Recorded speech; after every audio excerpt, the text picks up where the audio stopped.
Hello, everybody, it's your boy Jmulls of Jmulls Gaming here today in defense of slow starts. Let's talk about Xenoblade Chronicles 2 and why I love this beginning and other similar slow starts and what the formula behind them really is. Because honestly, it depends on the game length whether or not I think that a slow start is applicable.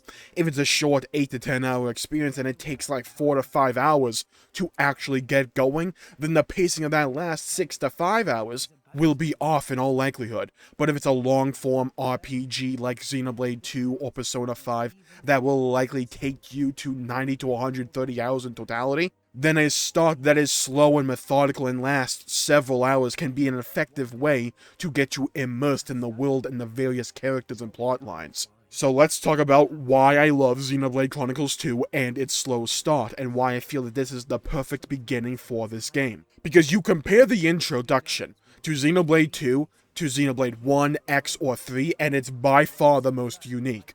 While the others start off with giant action sequences, with the Bionis and Mechonis dueling with then transition to the Battle of Sword Valley, or an X with the destruction of Earth, or Xenoblade 3 with the colony battle. 2 just starts off with Rex doing a bit of salvaging, and then fighting a giant crab lobster thing on Gramps' back as he talks about the overall state of Allrest and the idea of Elysium, this promised land. It's far more laid back of an introduction and eases you into the way that the world of Allrest works, instead of throwing you into the middle of a conflict and saying, okay, now adjust. Many may prefer the starts of those games, 1, X, and 3, and I like those starts. I feel that that kind of introduction has its place and can be utilized very effectively like they are in those games. And some may even prefer it when a game kicks off immediately. But I appreciate what Xenoblade 2 does. It eases you in, lets you have time to understand the dynamics of the world and how it operates. What is the Cloud Sea? Why is there a giant tree in the middle of the world? What are these giant monsters everyone is living on? They look cool as hell. What's beneath the Cloud Sea? We see there's some wreckage, some salvage. Where did that come from? You learn about Rex and his ideals and what he is working so hard for. And that he's just trying to send money back to his hometown and to Auntie Corinne. You learn he wants to reach Elysium since his world is dying. He has grand aspirations. He's an idealist, an optimist. And the beginning gives a good sense of that slow decline of the overall state of Allrest. You see a Titan die on the horizon as Rex and Gramps ponder how many died just then, or if they somehow managed to evacuate. And you realize this introduction is a good allegory for the overall state of the world of Xenoblade 2 and Allrest. You get a decent bit of comedy and immediately come to realize, oh, this is a different style of game than Xenoblade 1.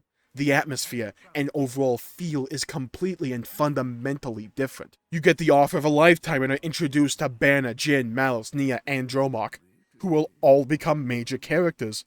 As you are hired to go do some big salvaging job for a lot of money, Rex is immediately interested because he can send a lot of that money back home to Auntie Corinne and to his hometown. You get character development between Nia and Rex as that relationship starts to take shape on the boat to the salvaging job. You bring up a big wreck and delve into it to find Pyra. Then, after that initial hour or two of build-up, it all kicks off with Jin killing Rex, Rex beating Pyra, cementing his goal for the entire game and becoming the driver of the Aegis. Get to Elysium and save the world. It's simple and it's concise. And then it shows you a combat scene to introduce to you how the combat overall will look and feel with this driver blade dynamic in Xenoblade 2. What an Aegis like Pyra can do. What can Malus and Jin really accomplish? They ease you into all these concepts. And I find it to be a very engaging manner in which they do it. We fight Malus and Jin as Nia comes to our side and exit stage Gramps to Chapter 2.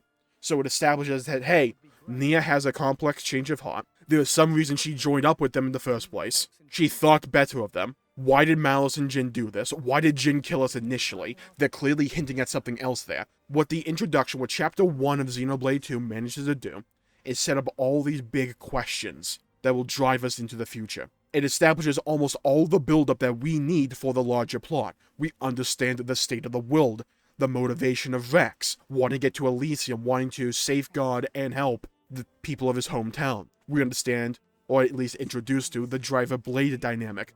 We're introduced to higher concepts and establishing mystery and intrigue into the overall state of the world. We develop all these following questions just in Chapter 1, and they will help grip the player and drive us forward to get the answers that we want. Where did the Cloud Seed come from? Where did Blades come from? Where did Titans come from? Who the hell is Malos? Who the hell is Jin? What the is an Aegis? And where did they come from? How do we get to Elysium? Is it even an Elysium, or is this just a dream? And it establishes the World Tree as the ultimate destination. In almost every zone, you can see the World Tree on the horizon, showcasing your goal just over there. You can see it. It's like the mountain in the video game Journey, where that game is a distillation of the adventure genre, because it's saying, here's your goal, you want to get to it. Xenoblade 2 does the exact same thing. There's the World Tree, Elysium's at the top, get there. And that guiding motivator, that iconic visual of the World Tree, is always present in the game, unless you're like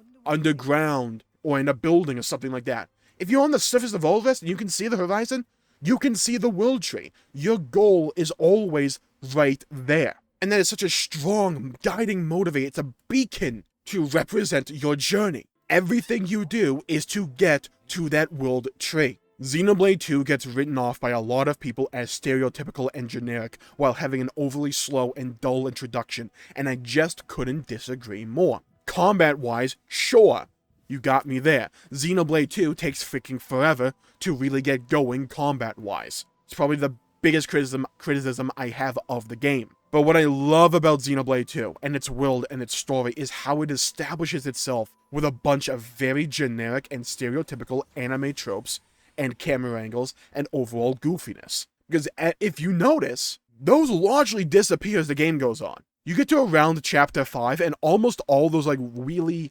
weird camera angles and facial expressions, they're dropped. And there's a reason for that. It does all of that. Sets up all those tropes and gets you into this mind space where you come to expect certain things out of the game and of the story. And it does that to subvert your expectations and upend what you expect to get out of the game as it goes on. Chapter 1 does an excellent job of laying the groundwork for the following chapters to build off of, and will always hold a special place in my heart because of that. Sure, it's tropey, and you don't really get those tropes outside of the first few chapters, but that's done on purpose, and I never think that it takes away from the story and intrigue that is present in Chapter 1.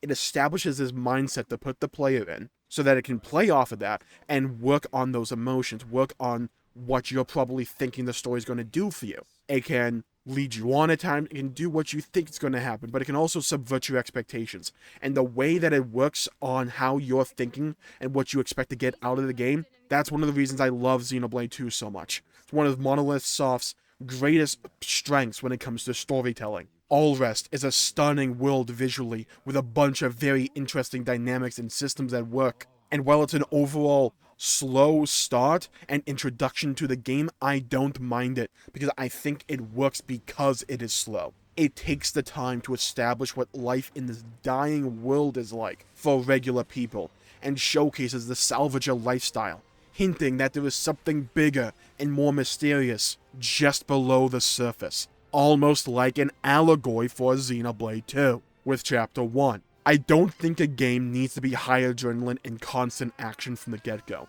and a game with a slower, more methodical introduction like Xenoblade 2 has its own place and value, because it can introduce all these concepts and characters and motivation in a different way. I find it personally easy to get immersed and invested in a world when it has an introduction that eases me into these concepts and set pieces like Xenoblade 2 does. The game brings you into the world with their unique world design and big, bold personalities and characters, while stringing you along with simple and understandable concepts that lead into grander revelations about the state of the world, while establishing motivations and goals for the game as a whole, and introducing larger, overarching questions to be answered as the game goes on. And I love that freaking formula, especially for a game that is as long as Xenoblade Chronicles 2. And for all those reasons, that is why I love when a game is able to effectively utilize a slow start, and that is why I love the beginning of Xenoblade Chronicles 2 so much. And that was my defense of slow starts for video games. Thank you all for tuning in, my pleasure making the video. Now, I just want to go off of what I said at the very start of this video. Shorter games can have slower starts as well, but it depends on how slow the start is, right? If it's an 8-hour game and it utilizes that first 30 minutes as a slow introduction, that can work. It's all about pacing and how large that beginning, that slow start is in respect to the rest of the game, in my opinion. Thank you all for tuning in. Hope you enjoyed the video. Leave a comment down below with your thoughts and your opinions on the beginning and introduction. Chapter 1 is what I'm talking about, of Xenoblade Chronicles 2. Did you like it? Did you not like it? Let me hear your thoughts and hear your perspectives, because you may have a completely different opinion than mine, and I want to hear what your opinion is. If you liked it, please let me know why. If you liked it for the reasons I said in this video, let me know. I would love to hear them. If you liked it for a different reason, let me know. I'd love to hear your perspective. And if you didn't like it and it didn't click for you, I would love to hear why. I would love to hear your perspective, because it's equally as valid as mine. And also, leave a comment down below with your favorite introduction in Xenoblade Chronicles as a series. Did you like 1, X, 2, or 3? Let me know. I'd love to hear your thoughts. And while you're down there, please leave a like and subscribe. It really helps the channel out and helps support future content, and I greatly appreciate it. Stay safe out there, everybody. Have a great day, and I'll see you all next time. Bye-bye, everybody.